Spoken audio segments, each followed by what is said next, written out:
hindi talaga bawal ang paglalagay ng caption at hashtag. Kaya lang nagkakaroon tayo ng problema dito kasi minsan yung nilalagay ninyo hindi related sa topic ng video. Kasi kung pumunta kayo dyan sa isa sa mga video ninyo na may kita, scroll down ninyo, makikita nyo dyan sa may baba, best practices. So kung pindutin nyo yan, makikita dyan na suggested ni Meta dito sa pangatlo.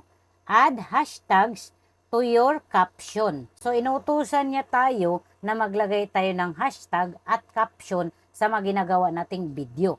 Kaso nga lang ang problema, out of nowhere yung hashtag na nilalagay ninyo. Sample yung ginagawa nyong content, paano magluto ng adobo. Tapos ang ilalagay nila na hashtag, paano mamonetize sa Facebook, paano mag-viral, hashtag highlight.